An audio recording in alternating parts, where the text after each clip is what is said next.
Assalamualaikum warahmatullahi wabarakatuh.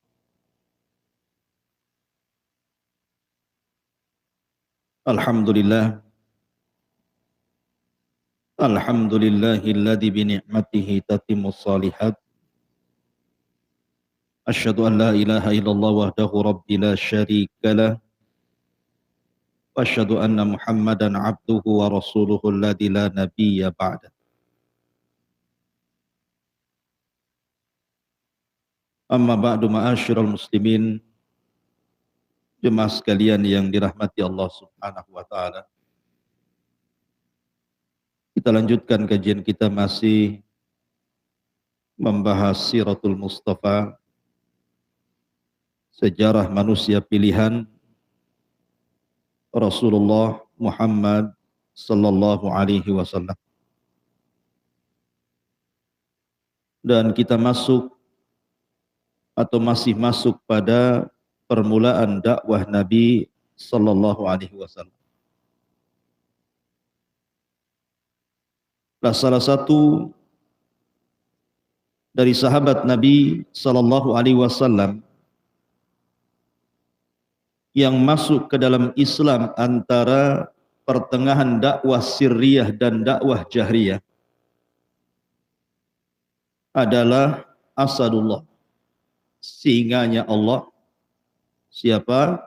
Hamzah ibn Abdul Muttalib al-Hashimi al-Qurashi. Bagaimana kisah masuk Islamnya Hamzah ini? Dan bagaimana pengaruh Hamzah di dalam Islam? Kemudian bagaimana jihadnya?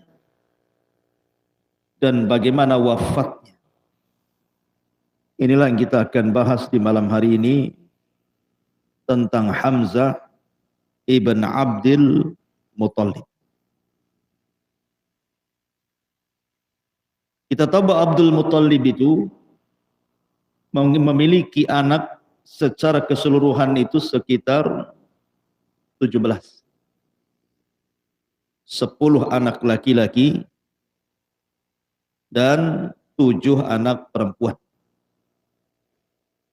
Dan mereka adalah paman-paman dan bibi-bibi Nabi sallallahu alaihi wasallam. Ada sebagian mereka yang meninggal sebelum Nabi diutus menjadi Nabi dan Rasul. Ada juga yang paman-paman Rasul itu masih hidup sampai diangkatnya beliau menjadi Nabi dan Rasul. Baik dari paman ataupun dari bibi. Tetapi dari paman-paman Nabi sallallahu alaihi wasallam yang 10 dari keturunan Abdul Muttalib itu, yang hidup sampai diangkatnya Nabi menjadi Nabi dan Rasul 4 orang. 2 mukmin dan 2 kafir. Adapun yang mukmin Hamzah yang kita akan bahas, dan yang kedua Abbas ibn Abdul Muttalib. Adapun yang kafir dibagi 2.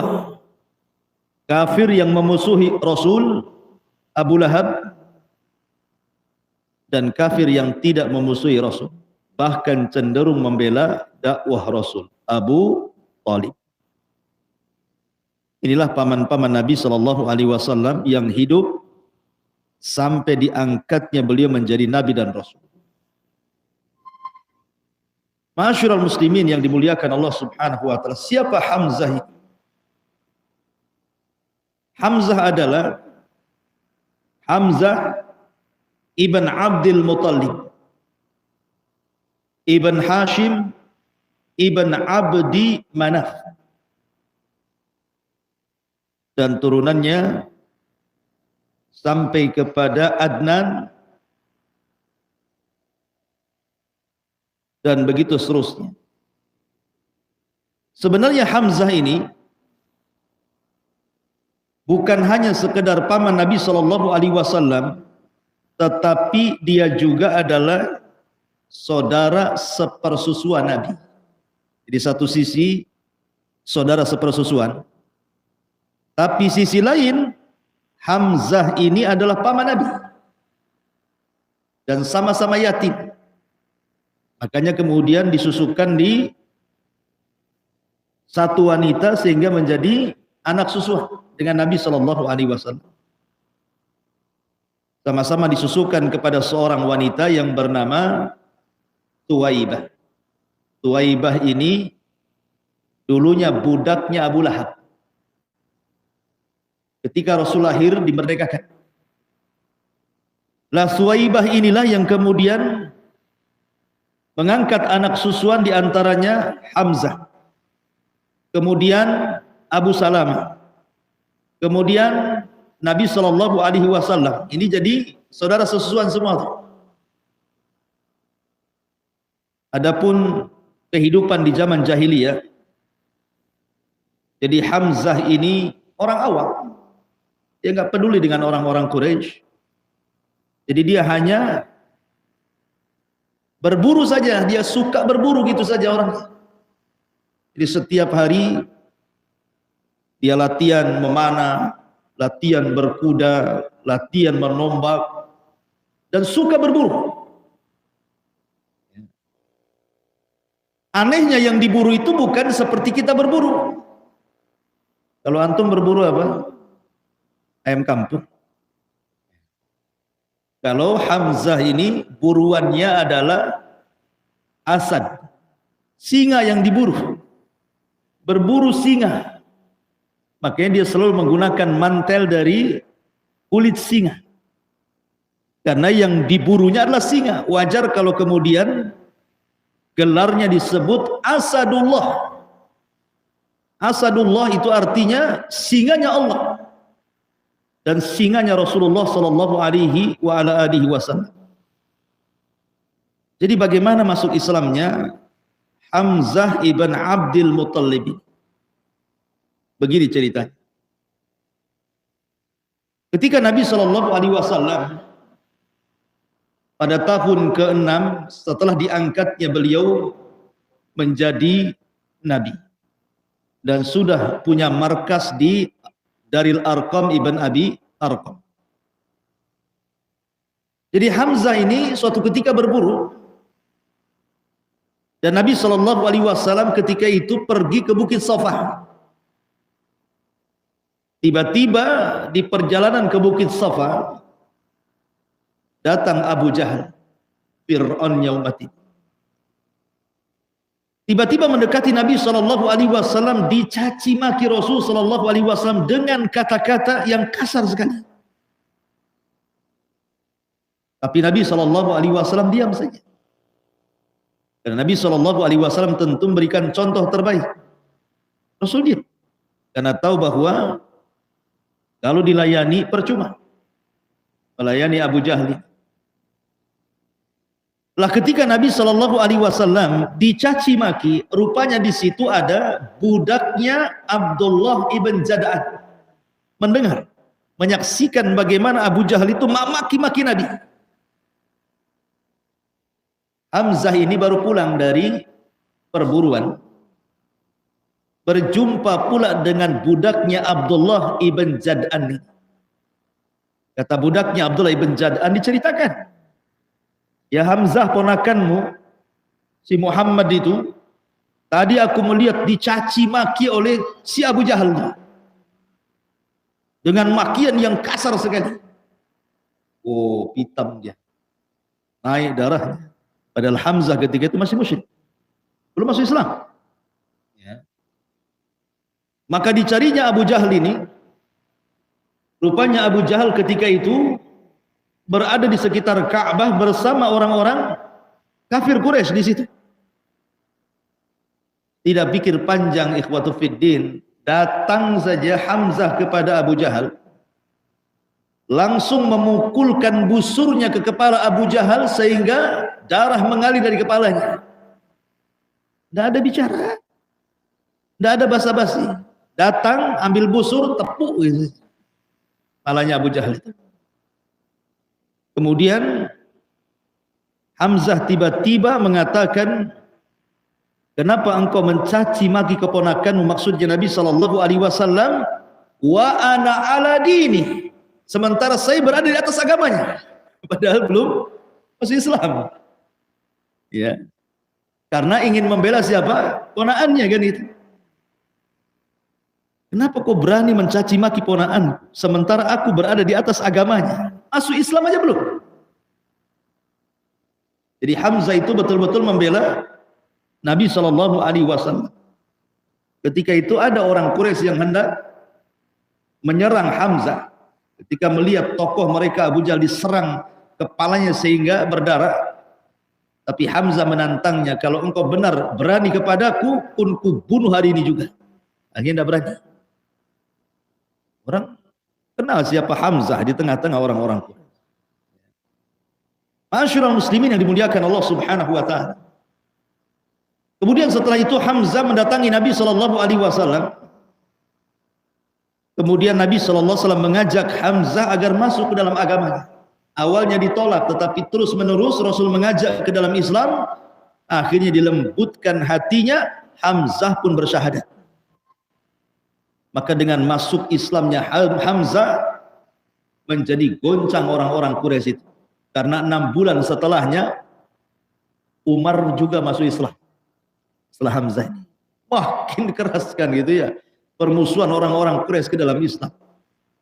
Masalahnya preman-premannya yang dikenal orangnya disegani, ditakuti gitu ya, pemberani gitu, semua dapat hidayah. Yang selama ini sangat ditakuti oleh orang-orang Quraisy itu justru mereka dapat hidayah. Ma'asyiral muslimin yang dimuliakan Allah Azza wa Jalla. Setelah kemudian Hamzah masuk Islam, maka Hamzah pun salah satu orang yang ikut hijrah dari Mekah ke Madinah bersama kaum muslimin. Kemudian dia pun dipersaudarakan oleh Nabi SAW dengan seorang sahabat Ansar namanya Zaid ibn Harithah. Setelah kita tahu bahwa ketika itu belum ada peperangan antar kaum muslimin dengan orang kafir Quraisy. Lah yang pertama kali disuruh memimpin perang adalah Hamzah. Dialah yang pertama kali memimpin perang dalam Sariyah. Sariyah itu pasukan yang tidak dipimpin Rasul sebelum tragedi Badar. Dia orang yang pertama kali memimpin perang. Ketika itu dia membawa 30 orang hendak menghadang orang-orang Quraisy yang datang dari Syam, jumlahnya 300 orang. 30 lawan 300. Tapi Hamzah tidak gentar. Begitulah Islam. Perang Badar 300 melawan 1000. Ya kan? Perang Khandaq 3000 melawan 10.000. Ini Hamzah bawa pasukan 30 lawan 300. Tapi mereka tidak gentar karena kemenangan bukan karena banyaknya jumlah, tapi kemenangan ditentukan karena izin Allah Subhanahu wa taala dan keberanian para sahabat Rasul sallallahu alaihi wasallam. Lah ketika betul-betul tercetus perang Badar, maka seolah-olah Badar itu milik Hamzah. Karena yang menguasai lapangan dalam perang Badar itu adalah Hamzah. Luar biasa dalam perang Badar itu, ikhwan. Karena orang yang pertama kali membunuh orang kafir adalah Hamzah. Belum ada orang Islam membunuh orang kafir. Karena belum ada peperangan kan. Hamzah lah yang pertama kali membunuh orang kafir, namanya Al-Aswad ibn Abil Asad Al-Makhzumi. Bunuh dia. Sebelum tragedi perang Badar ini. Karena ketika itu Al-Aswad Ibn Abil Asad hendak merampas sumur Badar, tempat base campnya kaum muslimin dalam perang itu. Tapi dihadang oleh Hamzah dan dibunuhnya sekali tebas mati. Baru ketika kemudian betul-betul terjadi perang Badar, maka Hamzah adalah salah satu jagoan daripada jagoan-jagoan yang dikeluarkan oleh Rasul untuk bermubarazah, adu tanding. Jadi ketika itu kan orang-orang musyrik mengeluarkan beberapa orang yang dianggap jagoan-jagoan oleh orang-orang kafir Quraisy itu. seperti Syaibah ibn Rabi'ah, Utbah ibn Rabi'ah, Handalah ibn Abi Sufyan. Itu jagoan-jagoannya orang-orang musyrik itu. Maka ketika itu orang-orang Ansor, 3 sahabat Ansor maju. Tapi orang musyrik Quraisy tidak mau. Kami tidak mau melawan kalian. Kami tidak kenal kalian. Kami hanya ingin melawan abna umumatina, anak-anak paman kami saja. Keluarkan dari Quraisy, jangan dari Madinah. Maka Nabi SAW memilih ketika itu pertama Hamzah dikeluarkan, kemudian Zaid ibn Harithah, dan yang paling kecil masih remaja Ali bin Abi Thalib. Dan Hamzah berhasil membunuh Syaibah ibn Rabi'ah. Kemudian Ali radhiyallahu an juga sama berhasil membunuh lawan musuhnya, termasuk juga Zaid ibn Harithah. Artinya dalam mubarazah kaum muslimin sudah dimenangkan. Karena minimalnya ketika para jagoan ini dikalahkan, itu sudah membuat siut pasukan. Maka ketika betul-betul terjadi perang Badar, maka seolah-olah Badar itu milik Hamzah. Hamzah sangat luar biasa dalam perang ini, sehingga Allah taklukkan orang-orang kafir Quraisy, bahkan 70 dari kafir Quraisy menjadi tawanan kaum muslimin, dan perang pun dimenangkan. Sehingga dendamnya kepada Hamzah orang-orang Quraisy luar biasa. Ada yang mengatakan Zubair ibn Mut'im punya budak namanya Wahsy. Ada yang mengatakan bahwa Wahsy itu budaknya Hindun, istri daripada Abi Sufyan. Wallahu alam, yang jelas bahwa apakah Zubair bin Mut'im ataukah Hindun, sama-sama keluarganya terbunuh dalam perang Badar oleh Hamzah. Makanya kemudian mereka mengatakan kepada Wahsy, budak ini, ahli tombak ini, ya Wahsy, kalau engkau bisa membunuh Hamzah, maka sebagai imbalannya kau akan merdeka dan diberikan imbalan sekian dan sekian. Maka dari situ Wahsy pun semangat ingin mengincar Hamzah. Ketika betul-betul terjadi perang Uhud, dan ini perang kekalahan kaum muslimin. Di awal peperangan kan kaum muslimin menang, dan Hamzah luar biasa dalam peperangan itu, sehingga ketika itu Wahsy tidak ikut terlibat peperangan sama sekali. Wahsy itu hanya bersembunyi karena dia tidak hendak ikut perang melawan orang-orang Islam. Dia hanya membidik Hamzah saja. Hamzah tahu ada Wahsy, tapi Hamzah mengira Wahsy ini, alah siapa Wahsy ini? Tidak dikenal kepahlawanannya. Jadi dianggap enteng oleh Hamzah. Makanya dalam peperangan itu tidak boleh menganggap enteng siapapun. Walaupun Anda seorang jagoan gitu ya, tidak boleh dalam peperangan menganggap enteng siapapun. Karena Hamzah ketika menganggap enteng Wahsy, Wahsy lah yang membunuh dia. Karena dianggap enteng biasa saja, nggak mungkin macam-macam gitu ya. Karena bukan tentara. Tiba-tiba Wahsy sudah memegang tombaknya. Ketika ada kesempatan, maka Wahsy pun melempar tombak dan persis mengenai Hamzah. Dengan sebab itulah kematian Hamzah. Dan lebih parah lagi, Hindun datang, kemudian membelah perutnya, diambilnya usus-ususnya, dibuat gelang, kalung dan anting, bahkan dimakan darahnya. La haula wala quwwata. Makanya ketika terjadi banjir di negeri Saudi dan mengenai para syuhada Uhud, yang namanya pasir kena air, maka pasir itu akan mengangkat ke permukaan sehingga jasad-jasad para syuhada Uhud 14 tahun yang silam ngapung ke atas. Dan oleh kerajaan Saudi kemudian dipindah kuburan. Dan subhanallah, jasad para sahabat masih utuh. Tidak ada yang dimakan cacing. Biasanya kalau sudah puluhan tahun kan tinggal tulang belulangnya kan. Bahkan masih dikenali ini Hamzah dari bekas jahitannya di perut. Ma'asyiral muslimin yang dimuliakan Allah Subhanahu wa taala. Maka Hamzah pun terbunuh oleh Wahsy. Dari situlah Nabi SAW sedih banget. Bagaimana tidak sedih? Dia paman, sekaligus saudara sepersusuan, sekaligus orang yang betul-betul memiliki pengaruh dalam Islam sama dengan Umar ibn al-Khattab radhiyallahu anhu.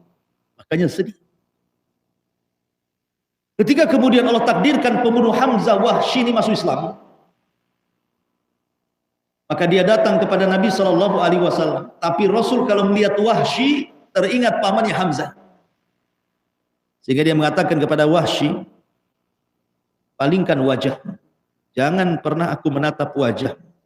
Makanya Wahsy itu kalau hadir di majelis taklim Nabi itu paling belakang duduknya, balik tiang, supaya Nabi tidak lihat. Ya. Kenapa? Karena Nabi selalu terbayang siapa? Hamzah. Selalu terbayang Hamzah. Kalau sekarang orang cari tiang, nyandar. Ya. Lu cari tiang Wahsy sembunyi ya. Nah, sekarang cari tiang, ya apa itu? Masya Allah. Bahaya. Sudah mati? Belum? Baik, kembali. Intinya bahwa kemudian Wahsy pun berjanji, karena dia telah membunuh orang yang paling dicintai Rasul, Hamzah ibn Abdul Muttalib, maka dia pun ingin membunuh orang yang paling dibenci Rasul. Siapa? Musailamah al-Kadzdzab. Maka ketika terjadi perang Yamamah di masa Khalifah Abu Bakar Siddiq radhiyallahu anhu, maka ada perang yang disebut dengan Hadiqatul Maut, kebun kematian. Ada kisah tentang kebun kematian. Karena ketika tentara Khalid bin Walid dan tentara kaum muslimin menyerang Yamamah, pasukan Musailamah al-Kadzdzab, mereka terdesak kalah kemudian masuk ke kebun. Kemudian mereka membentengi diri di kebun itu. Sehingga kaum muslimin susah untuk menerobos kebun itu karena ada bentengnya. Sampai akhirnya Allah takdirkan benteng Musailamah pun roboh, maka kaum muslimin berhasil masuk ke dalamnya dan Wahsy berhasil membunuh Musailamah al-Kadzdzab. Dulu dia membunuh orang yang paling dicintai Rasul, sekarang dia membunuh orang yang paling dibenci Rasul sallallahu alaihi wasallam. Itulah Hamzah ibn Abdul Muttalib. Ma'asyiral muslimin yang dimuliakan Allah Subhanahu wa taala. Jadi setelah kemudian Hamzah masuk Islam, kemudian Umar pun masuk Islam, dan sedikit demi sedikit para sahabat menjadi berani karena ada dua orang yang kuat masuk Islam. Mulailah para sahabat banyak yang berani beribadah terang-terang. Karena di backingi bahasa kitanya ya, ada backingnya. Tenang kalau macam-macam ada Hamzah sama Umar. Gitu. Jadi mereka bisa leluasa. Lah akhirnya kemudian orang-orang musyrik ini mulai agak kikuk untuk menghentikan dakwah Nabi SAW. Sampai terpaksa akhirnya kaum musyrikin pun, orang-orang musyrik Quraisy ini harus tanazul. Tanazul itu artinya sudah tidak memberlakukan dengan cara kekerasan lagi. Mulai mencoba dengan sistem dialog. Cobalah kita berdialog. Diutuslah seseorang kepada Nabi SAW. Di antaranya yang diutus adalah pemimpin daripada orang-orang Quraisy, namanya Utbah bin Rabi'ah. Utbah ibn Rabi'ah disuruh untuk berdialog dengan Nabi SAW. Coba kau datang kepada si Muhammad itu, ngomong baik-baik, maunya gimana? Maka berangkatlah Utbah ibn Rabi'ah menemui Rasul SAW. Apa kata Utbah ibn Rabi'ah? Dia mengatakan, ya Muhammad, in kunta turidu malan, kalau engkau ingin harta banyak, jama'na min amwalina takun aghnan nas, maka kami akan kumpulkan harta-harta kami dan engkau menjadi orang yang paling kaya di tengah-tengah orang Quraisy.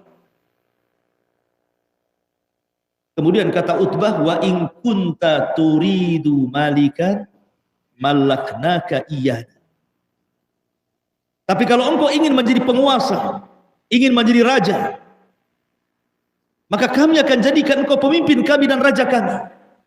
Asal berhenti dari dakwahmu, gabung dengan kami.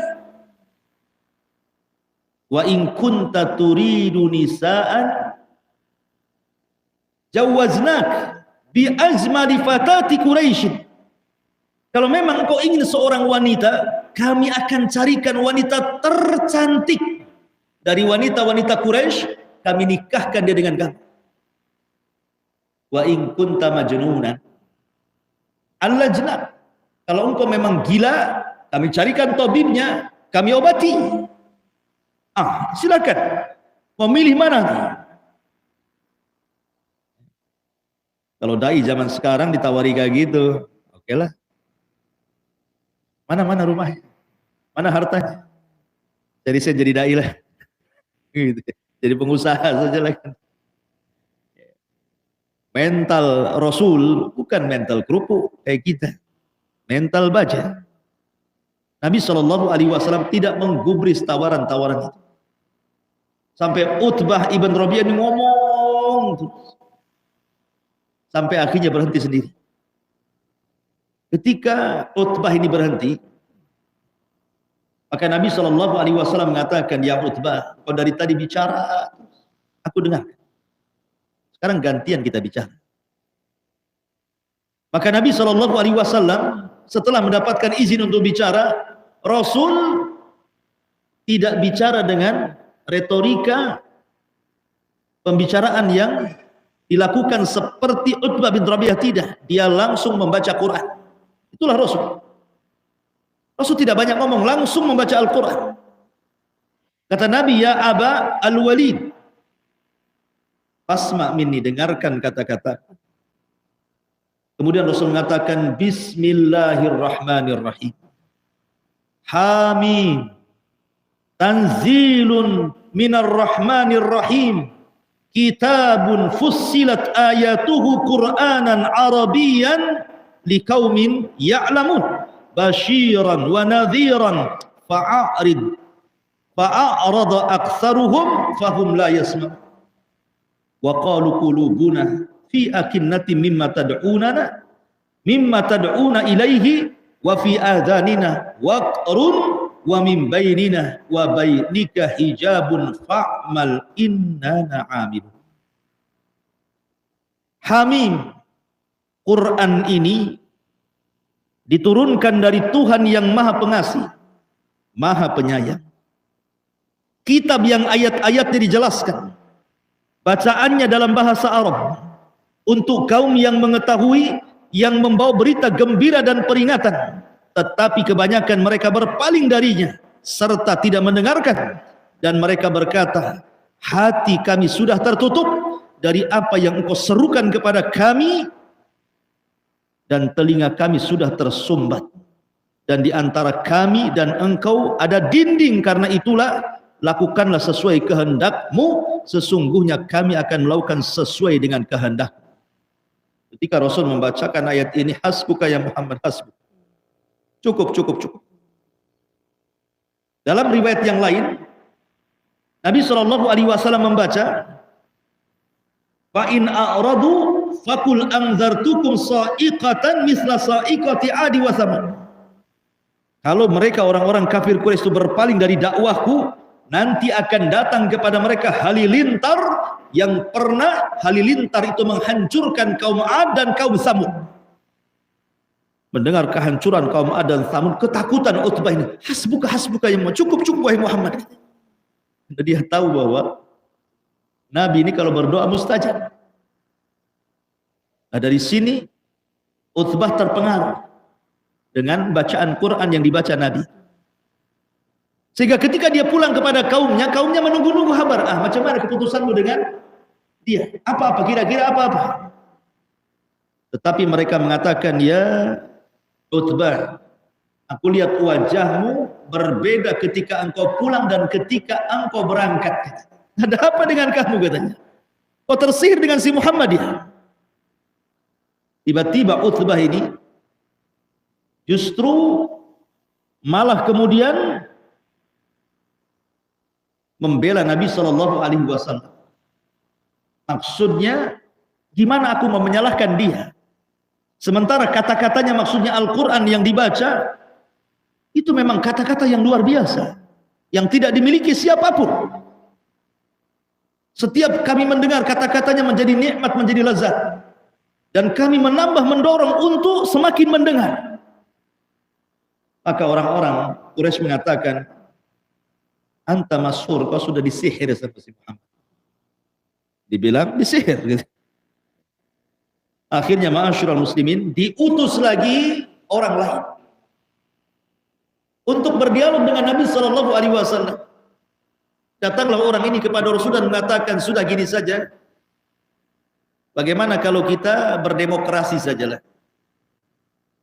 Engkau kau coba dulu sembah Tuhan kami setahun, nanti tahun depan kami sembah Tuhanmu setahun juga.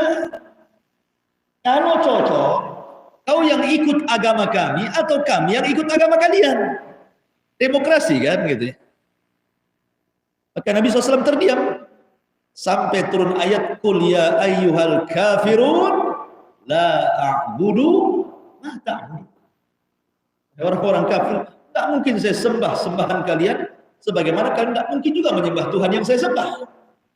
Di ujung ayat lakum dinukum waliyad. Jadi mereka berusaha untuk tanazul, berdialog dengan Nabi sallallahu alaihi wasallam, tapi tidak bisa juga. Akhirnya kemudian mereka pun kembali melakukan kekerasan kepada kaum muslimin. Dari situlah maka banyak kemudian sahabat yang terkena kekerasan, terutama budak-budak yang masuk Islam, seperti Bilal, Khabbab ibn Rabah, ya Zunairah, dan beberapa budak lainnya mendapatkan kekerasan yang hebat dari orang-orang kafir Quraisy, sehingga Abu Bakar harus datang memerdekakan mereka semuanya, menyelamatkan nyawa mereka demi agama. Akhirnya kemudian belakangan karena sudah tidak tahan, Nabi pun memerintahkan mereka untuk hijrah pertama kali kemana? Ke Habasyah. Berangkatlah kaum muslim, termasuk juga Hamzah. Dan yang pertama keluarga yang hijrah ke Habasyah siapa? Keluarga Nabi, Ruqayyah dan suaminya Utsman ibn Affan radhiyallahu. Wallahu a'lam bishawab. Ikhwatu fillah, muliakan Allah Subhanahu wa taala. Afwan tidak sampai habis. Hanya saya adalah pokoknya kesibukan. Mungkin saya kajian cukup sampai di sini.